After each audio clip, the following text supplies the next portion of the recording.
오늘의 말씀은요, 왜 품성인가라는 말씀의 주제로 함께 나누도록 하겠습니다. 창세기 3장 5절과 6절에 있는 말씀인데요. 한번 읽어보겠습니다. 너희가 그것을 먹는 날에는 너희 눈이 밝아져 하나님과 같이 되어 선악을 알 줄 하나님이 아심이니라. 여자가 그 나무를 본즉 먹음직도 하고 보암직도 하고 지혜롭게 할 만큼 탐스럽기도 한 나무인지라. 여자가 그 열매를 따먹고 자기와 함께 있는 남편에게도 주매 그도 먹은지라. 제가 여기서 여러분들에게 질문 하나 드리겠습니다. 이 내용에 있는 첫 번째 죄가 어디에서 시작된 것 같습니까? 혼자 있을 때 죄가 시작되었다. 다른 분들은 어떠신 것 같습니까? 언제 딱 죄가 이제 여기서부터 죄다, 먹음직하다고 생각할 때 부조와 선지자를 읽도록 하겠습니다. 그 여자는 하나님의 말씀을 불신하였는 바 바로 이것이 그 여자를 타락으로 이끈 것이었다. 따먹기 전에 무엇할 때 이미 죄가 들어왔다고요? 네, 하나님을 불신할 때. 하나님께서 분명히 이것을 먹는 날에는 죽는다라고 얘기했는데 뱀이 결코 죽지 않는다라고 했었을 때 하나님을 믿지 않기로 했던 이 마음속에 생각이 들었을 때 이미 죄는 거기서부터 시작되었다고 이야기하고 있습니다. 여기 뭐라고 적혀있냐면 죄라는 것은 열매를 먹은 것이 죄가 아니라 이미 그녀의 마음을 지배하고 있던 죄의 결과였다. 그녀는 열매를 따기 전에 이미 범죄한 것이다. 하나님 대신 자아를, 다른 사람을 사랑하기로 선택했을 때 그녀는 이미 범죄한 것이다. 이 죄라는 것이 먹은 것이 죄가 아니라 실제로는 더 깊이 우리가 바라볼 때 이 마음속에 하나님에 대한 불신에서 죄가 시작되었다는 사실입니다. 여러분, 율법은 어디에도 있을까요? 창세 전에도 하나님의 법이 있었습니다. 천사들에게도 율법이 있었습니다. 맞아요, 있었어요. 여기 보시면 뭐 같습니까? 십계명입니다. 천사들에게 이 십계명이 하늘에 있었을 때의 내용과 같을까요? 좀 다를까요? 왜냐하면 우리가 죄를 구별하는 거 이 땅에 살면서 하나님께서 직접 손으로 써주신 이 십계명이 있습니다. 그런데 하늘에 있는 법과 이 땅에 있는 법의 안에서 좀 차이가 있을까요? 없을까요? 하나만 얘기해 볼까요? 천사들한테 이렇게 얘기했어요. 내 부모를 공경하라. 천사에게 부모님이 있을까요? 없을까요? 또 하나 한번 들어볼까요? 천사들에게 도둑질하지 말라. 천사들이 마음속에 저 옆에 있는 천사가 가지고 있는 옷빈이 너무 예쁜데 저거를 내가 슬쩍 할까? 이게 문제가 될까요? 안 될까요? 안 됩니다. 천사들에게 내 이웃에 대하여 거짓 증거하지 말라. 이게 문제가 될까요? 안 될까요? 제가 오늘 여기 있는 가려 뽑음 기별 1권에 있는 222페이지의 말씀을 읽어드리겠습니다. 하나님의 율법은 인간이 창조되기 이전부터 존재하여 있었다. 이 율법은 거룩한 존재자들의 상태에 적용되도록 제정되었으며 천사들까지도 이 율법의 지배를 받았다. 이 인간의 범죄한 후에도 의의 원칙들은 변치 않았다. 실은 우리는요, 어떤 생각을 할 때가 있냐면 우리가 그저 어떤 행위를 멈추면 그것이 죄고 그것을 해결하면 우리가 온전해지고 아니면 우리가 완전해질 수 있다라고 생각할 수가 있습니다. 그러나 죄의 정의는 이것을 뛰어넘는 내용입니다. 여러분, 우리가 행위를 중단하면 온전해지나요? 실제로는 무엇의 문제일까요? 이것에 대해서 얘기합니다. 오늘 아까 하와의 죄에 대해서 얘기했는데 이 선악과를 먹었을 때부터가 죄가 아니라 실제는 어디에서부터 일어난 것이 죄였다고 얘기하고 있습니까? 마음입니다. 이 마음에서부터 벌써 시작된 거예요. 우리가 봤을 때 여러 가지 뭐 안 하고 뭐 안 하고 뭐 하지 말라 이런 게 우리의 신앙 같지만 실제 죄의 범위는 이미 마음에서부터 시작됐다는 사실입니다. 마태복음 15장 18절과 19절에 있는 말씀은 좀 더 명확하게 이 부분에 대해서 성경은 이야기하고 있습니다. 한번 같이 한번 읽어볼까요? 입에서 나오는 것들은 마음에서 나오나니 이것이야말로 사람을 더럽게 하느니라.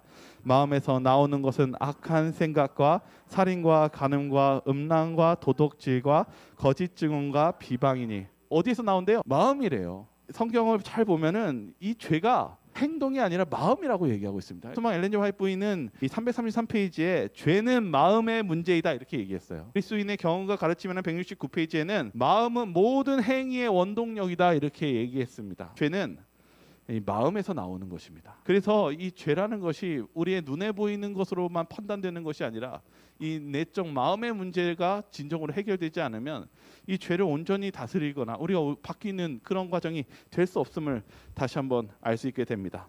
여기 성경적 완전론에 대해서 뭐라고 적혀 있냐면 이 다른 방식으로 생각해 보자. 하나님의 율법이 우리 마음에 있으면 하나님의 법 조항들은 지키는 것은 자연스러운 것이 된다. 그러니까 이 마음의 문제가 같이 해결되고 나아가면 이것은 좋은 자연스러운 하나님의 율법을 지키는 것이 되는데, 그러나 그 반대는 사실이 아니다. 하나님의 율법을 세세한 조항들을 지키면서도 하나님의 율법을 어길 수가 있다. 즉 마음속에 하나님의 사랑이 없으면서도 외적인 순종을 할 수가 있는 것이다. 다시 말하면 올바른 나를 지키면서도 마귀처럼 비열해질 수 있다는 것이다. 우리가 하나님의 말씀과 십계명이 있는 거 겉으로 지킬 수 있습니까? 내가 교회 오고 이것도 지킬 수 있습니다. 그러나 마음의 그 품성이 비열해진 상태에서도 겉으로도 지킬 수 있는 그런 모습이 나올 수 있습니까? 없습니까? 있습니다. 여러분들이 성경에서 예수님하고 싸웠던 바리새인들이 예수님께서 하신 말씀이 있습니다. 회칠한 무덤이라고 말씀하셨습니다. 그들은 겉으로는 모든 것을 지킨 것 같이 보였지만은 실제로 마음에는 시기와 질투와, 실제로는 누굴 죽이려고 했습니까? 예수님을 십자가에 못 박혀 죽이려고 하는 1등 공신이 바리새인들과 서기관 그리고 제사장들이었습니다.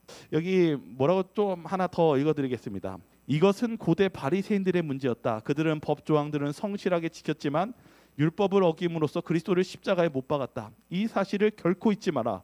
율법보다 법 조항들에 초점을 맞추는 사람들은 대개 비열한 정신을 가지고 있다. 이 정신은 그들과 신학적인 견해를 달리하거나 율법의 조항들을 지키는 일에 그들처럼 열심을 내지 않는 사람들을 만날 때 특별히 잘 나타난다. 이러한 정신은 새로운 것이 아니다. 예수님께서도 그것을 경험하셨다. 엘렌 화이트는 이것을 바리새인 정신 혹은 미네아폴리스 정신이라고 하였다. 1888년도에 이 사건을 얘기하고 있습니다.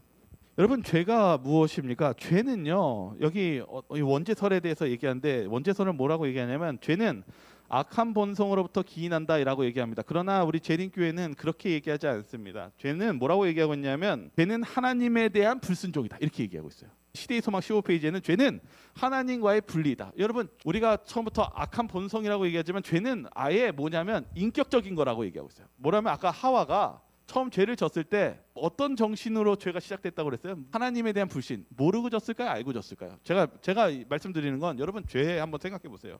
여러분의 본능이, 여러분의 죄가 어떻게 해서 지어지는 죄 같습니까? 하와도 그렇고 아담도 몰라서 진 죄입니까? 아니면 알면서 하나님의 말씀대로 살지 않겠다 하면서 관계를 깬 정신이었습니까? 알면서예요. 내가 하나님의 관계를 깨고 싶은 거예요. 좀 나중에 보지만 내가 죄를 사랑하고 내가 그렇게 하나님과 떨어지고 싶은 것을 진 것입니다. 그 다시 말하면 인간은 원래부터 이 아담 죄로부터 무엇하는 경향이 있냐면 죄로 기울어지는 경향이 있는데, 이게 뭐냐면 죄는 하나님과의 관계를 깨고 싶은 거예요. 깨는 거예요. 그리고 뭐예요? 죄는 뭐냐면 하나님에 대한 권위를 도전하는 거예요. 내가 누구와 같이 되는 거예요? 하나님처럼 되는 거예요. 그래서 하나님의 율법과 하나님의 성경을 공격하고 하나님의 말씀을 대적하고, 그것이 죄의 본성입니다. 하나 보시죠. 히브리서 8장 10절에 있는 말씀에서 이 율법이 어떻게 지키는 것이 율법인지에 대해서 이렇게 설명하고 있어요. 같이 한번 읽어볼까요? 또 주께서 시작. 또 주께서 이르시되 그날 후에 내가 이스라엘의 집과 맺을 언약은 이것이니 내 법을 그들의 생각에 두고 그들의 마음에 이것을 기록하리라. 나는 그들에게 하나님이 되고 그들은 내게 백성이 되리라. 예, 하나님은 우리에게 율법 지키라고 말씀하십니다. 십계명 주셨습니다. 근데 어떻게 지키라고 말씀하십니까? 마음에 새겨서 지키라고 얘기합니다. 여러분, 율법을 지키는 거 그냥 지키는 것이 아니라 아까도 얘기했지만 실제로 죄는 어디에서부터 시작됐다고요? 마음에서. 하나님은 율법을 어떻게 지키라고 하냐면 겉으로 지키는 것이 아니라 마음에 새겨서 율법을 지키라고 말씀하십니다. 여기 나는 완전주의자였다라는 87페이지에 뭐라고 적혀있냐면 죄는 하나님의 관계를 깨트리는 것이며, 죄가 무엇이냐면 하나님 관계 깨트리는 것이 죄라고 얘기하고 있습니다. 그러면 우리가 어떻게 율법을 지키고 하나님의 관계를 회복합니까? 관계를 회복해야지 다시금 하나님의 말씀대로 살 수 있는 거 아니겠습니까? 여기 뭐라고 적혀있냐면 믿음은 그 관계를 회복하고 유지하는 것이다. 믿음으로 우리는 그리스도 안에 안전하게 거하게 된다. 다시 말하면 여러분, 율법을 행동으로 지킴으로써 내가 완전해지고 하나님과 가까워지는 것이 아니라 하나님의 관계를 회복하는 것, 그것이 믿음을 지키고 그런 믿음의 생활을 하는 것, 이것이 하나님의 관계를 회복하는 것이라고 얘기하고, 이 마음의 변화가 거기서부터 시작된다고 얘기하고 있다는 사실입니다. 실은 우리는요, 신앙할 때 자꾸 잘못할 때가 있어요. 내가 뭐 하지 말아야지, 너 뭐 했어. 그러나 실은 여러분 아까 보시기 바랍니다. 정말 하늘나라에 가면 도적질하는 것이 문제가 될까요? 그게 아닙니다. 이거 하나님과의 관계, 하나님과의 말씀, 하나님의 순종, 하나님에 대한 믿음, 그리고 결국은 하나님의 품성에 관한 것이 이 전체적인 율법에 포함되어 있다는 사실입니다. 디모데후서 4장 10절에 있는 말씀 한번 읽어볼까요? 데마는 이 세상을 사랑하여 나를 버리고 데살로니가로 갔고, 그레스게는 갈라디아로, 디도는 달마디아로 갔고. 하나님을 떠난 것에 대해서 이 세상을 사랑해서요. 죄는요 결국은 마음에 대한 문제고, 다시 말하면 사랑에 대한 문제입니다. 하나님에 대한 사랑을 버리고 내 죄를 사랑하고 하나님의 다른 대상을 사랑함으로 떠나게 되는 것이 이 마음의 문제입니다. 요한일서 2장 15절에 말씀 같이 한번 읽어볼까요? 이 세상이나 세상에 있는 것들을 사랑하지 말라.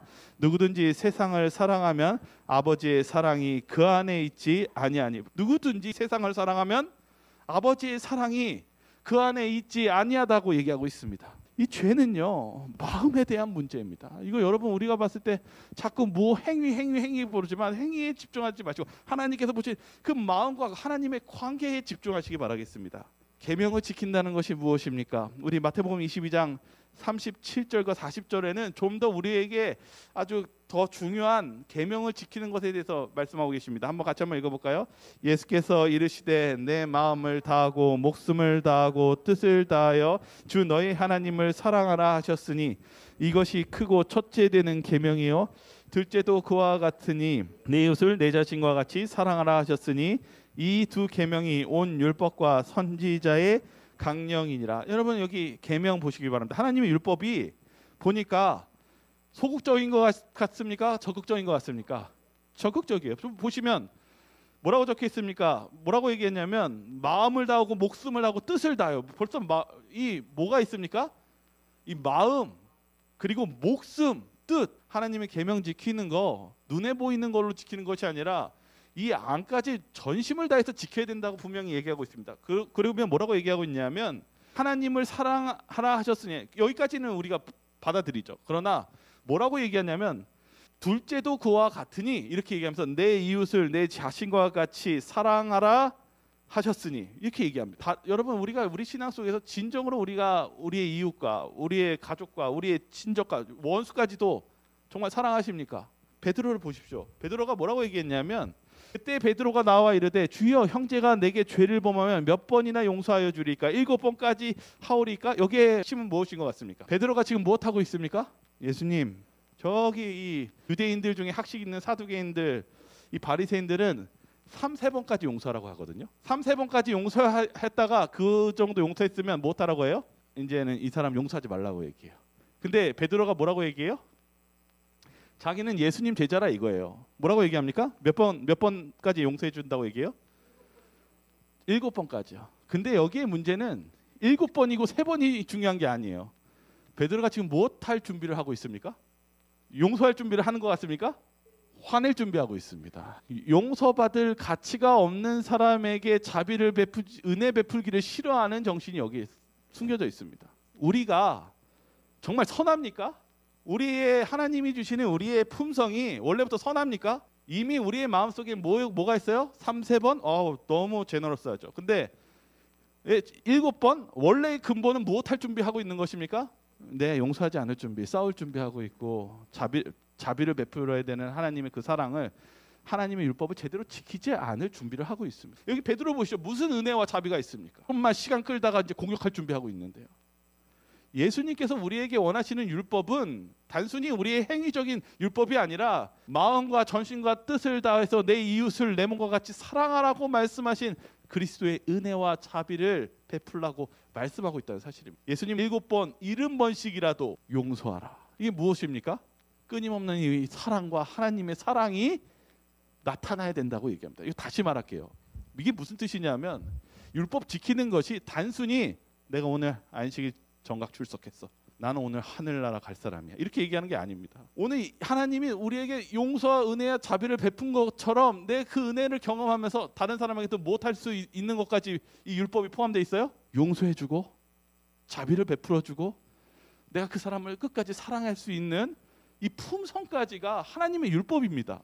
우리는 율법을 그냥 문자적으로 해석하고 문자적으로 행동하면 그것을 지킴으로써 이것이 모든 것이 해결됐다고 생각하지만 결코 그렇지 않습니다. 예수님께서 우리 니고데모랑 했던 뭐라고 그랬어요? 너희가 결코 물과 성령으로 거듭나지 아니하면 하늘나라에 결단코 갈 수 없다고 얘기했습니다. 우리에게 있어서 정말 중요한 건 무엇이냐면 예수님께서 말씀하신 게 거듭나는 것입니다. 그러면 여러분 어떻게 거듭나시겠습니까? 여기 보시면 바리새인들이 뭐라고 얘기하냐면 이 거듭났다는 걸 성화라고 또 얘기합니다. 이 바리새인들이 이 성화 거듭나려고 거듭나고 완전해지려고 이 책을 또 만들어요. 할라카, 미시나 막 이걸 만듭니다. 여기 뭐가 있냐면 안식일에 15km 이상 걷지 않기. 뭐 안식일에 뭐 어디 갔으면 어디 그 회당을 손 찍고 가면 15km 다시 늘어남. 이런 게 적혀 있어요. 여러분 제가 이스라엘 가가지고 느낀 게 뭐냐면 안식일에 뭐가 있냐면 엘리베이터 누르는 것도 일이어가지고 자동 엘리베이터로 바뀌어서 1층 멈추고 2층 멈추고 3층 멈추고 4층 멈추고 다시 4층에서 3층 내려오고 2층 내려오고 그렇게 지킵니다. 그러면서 뭐라고 생각해요? 내가 무엇해졌다? 완전해졌다.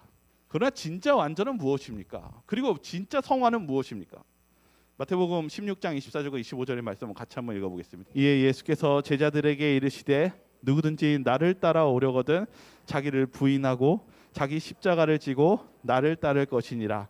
누구든지 제 목숨을 구원하고자 하면 잃을 것이요 누구든지 나를 위하여 제 목숨을 잃으면 찾으리라. 뭐라고 주님이 성화에 대해서 얘기했냐면 어떻게 할 때 이 성화가 일어난다고 말씀하십니까? 어떻게 할 때 이제 변화가 일어난다고 말씀하십니까? 누구든지 나를 따라오려거든 자기를 부인하고 부인만 하면 됩니까? 죽으라고 얘기하는 것입니다. 여러분들이 변화받고 여러분들이 예수님을 통해서 변화받고 성화를 되려면 예수님이 하신 말씀이 자기를 부인하고 회개하고 죽으라고요. 오늘 여러분들이 여러분의 자아를 내려놓는 죽음을 경험하십니까?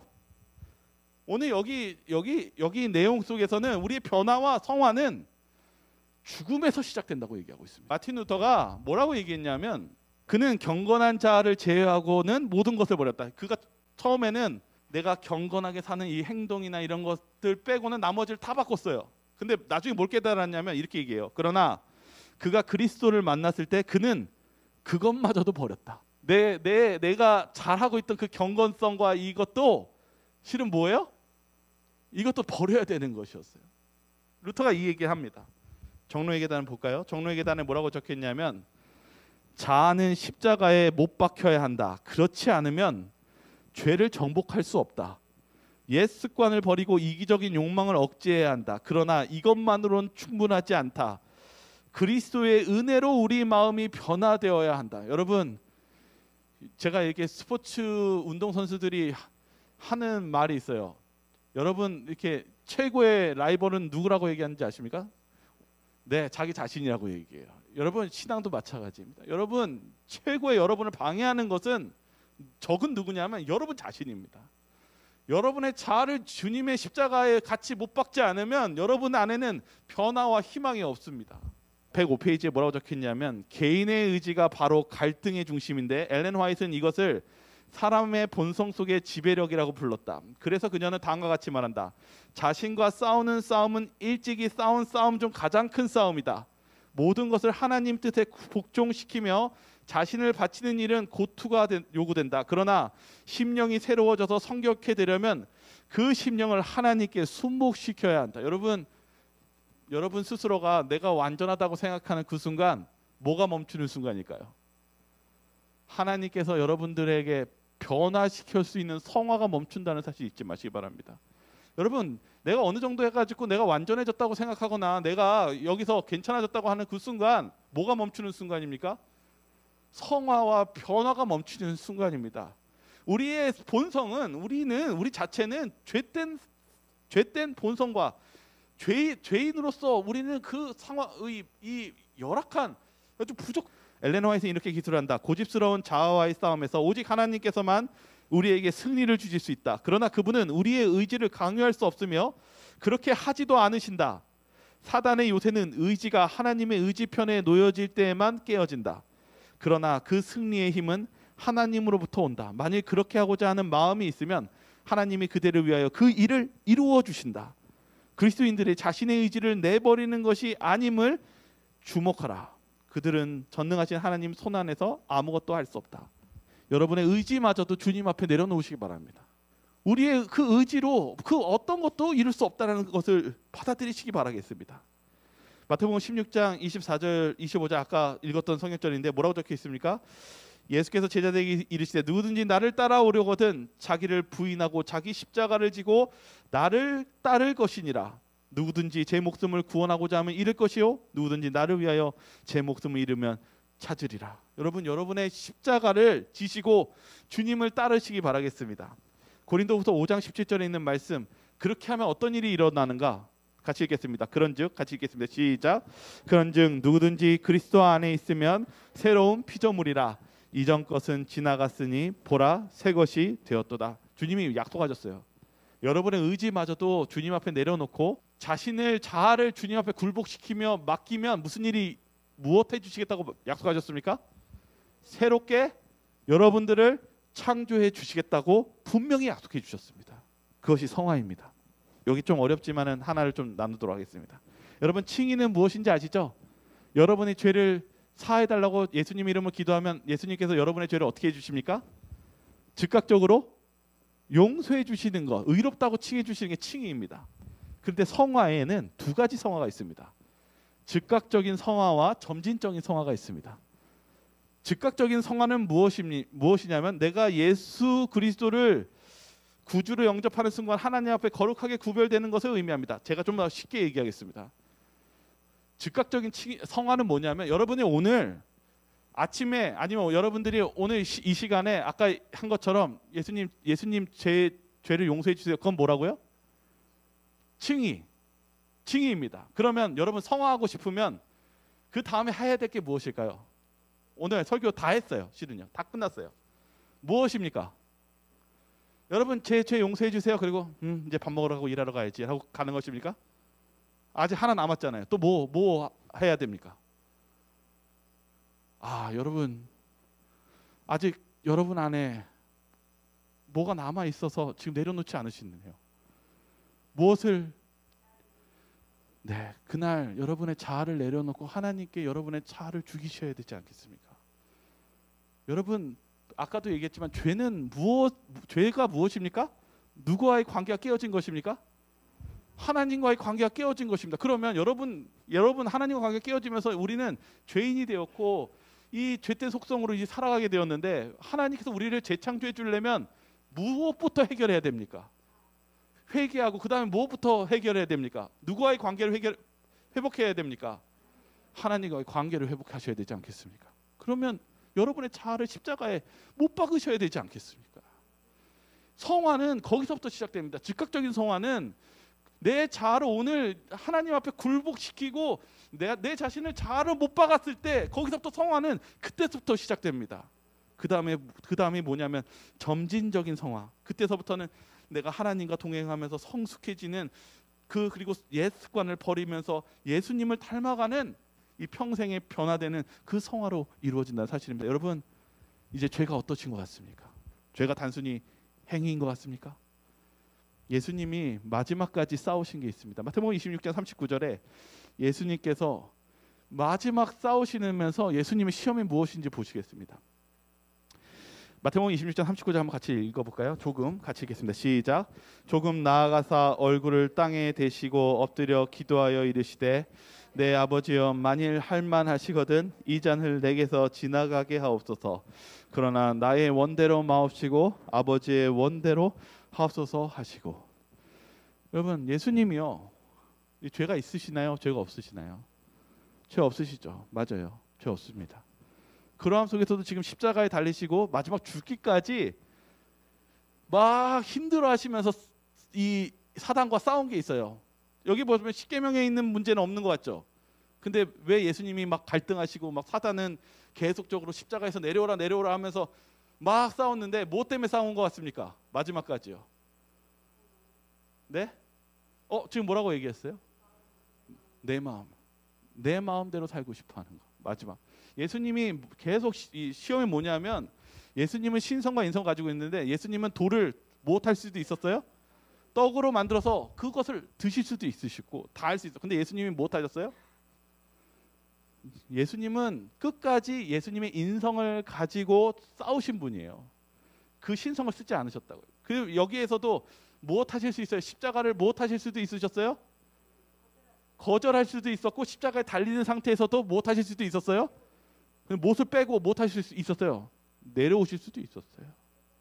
근데 예수님이 마지막까지 뭐라고 얘기했냐면 아버지 이 잔을 내게서 지나가게 하옵소서. 그러나 나의 원대로 하지 마옵시고 아버지의 원대로 하옵소서. 여러분 예수님이 무엇을 가지고 마지막까지 싸우시고 다 이루었다 하신 것입니까?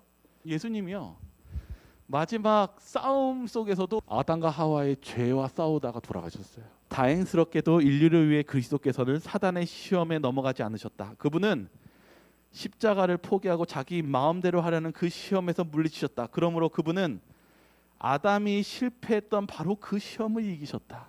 아담과 하와가 무엇했어요? 선악과 땅에서 무엇하고 싶었어요? 마음속에 하나님 불신하고 무엇하고 싶었어요? 내 마음대로 내 뜻대로. 근데 예수님은 마지막 끝까지 마지막 하나까지도 끝까지 무엇하고 지키시다가 가신 거예요? 아담과 하와가 졌던 그 죄를 끝까지 싸우시고 승리하시고 뭐라고 말씀하셨어요? 다 이루었도다.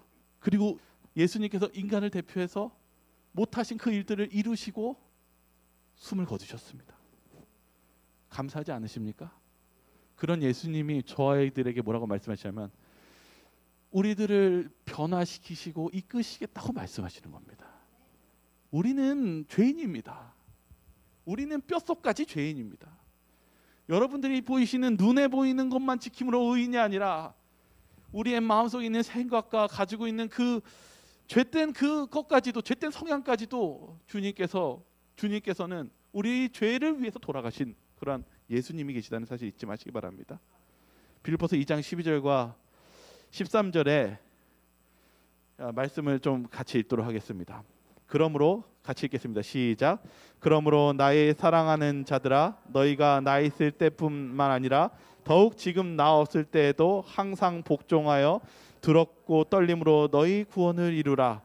너희 안에 행하시는 이는 하나님이시니 자기의 기쁘신 뜻을 위하여 너희에게 소원을 두고 행하게 하시나니. 여러분 잊지 마시기 바랍니다. 하나님께서 우리와 함께 하십니다. 이 성화의 변화는 하나님께서 무엇 하시겠다고 얘기하셨냐면 우리가 행하는 행동까지도 누가 도와주신다고 얘기해요?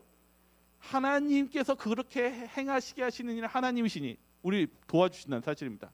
제가 오늘 마지막 하나만 더 보고 이제 마치겠습니다. 정로의 계단 뭐라고 적혔냐면 인간의 노력만으로는 품성을 완전하게 변화시킬 수 없다. 성령의 능력이 필요하다. 여러분 저와 여러분들이 오늘 이 죄에 대해서 좀 나눴습니다. 그러나 우리는 실은 예수님께서 완전하게 이루신 그 예수님의 그 십자가의 승리 때문에 그분의 일로 우리가 칭의 은혜로 온전하게 되고 또한 성화는 그 성화조차도 예수님의 도움과 그 성령님의 변화 없이는 우리의 역사 없이는 그렇게 이루어질 수 없다는 사실을 잊지 마시기 바랍니다. 그리고 우리는 언제 완전하게 변화되냐면 고린도전서 15장 51절의 말씀입니다. 마지막 나팔의 순식간에 홀연히 다 변화하리니. 여러분 예수님 오신 재림 때 우리는 온전하게 변화될 것입니다.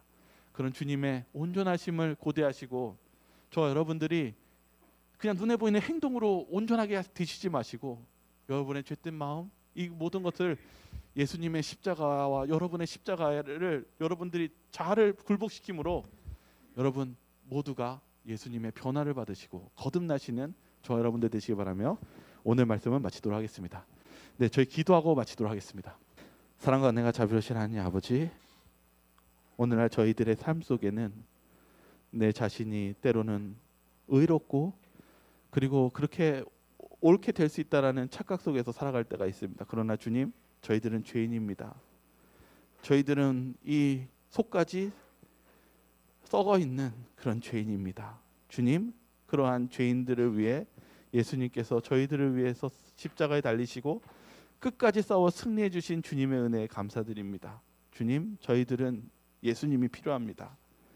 저희들은 끝까지 예수님을 붙잡아야 됩니다. 저희들의 그 손을 붙잡아 주시옵시고 저희들의 마음에 주님의 성령님께서 역사해 주셔서 저희들의 이 자아까지도 주님 앞에 굴복시킬 수 있도록 함께하여 주시고 저희들이 그 굴복한 그 눈물로 흘리는 저희의 이 기도를 통해서 주님께서 저희들을 변화시켜 주시옵소서.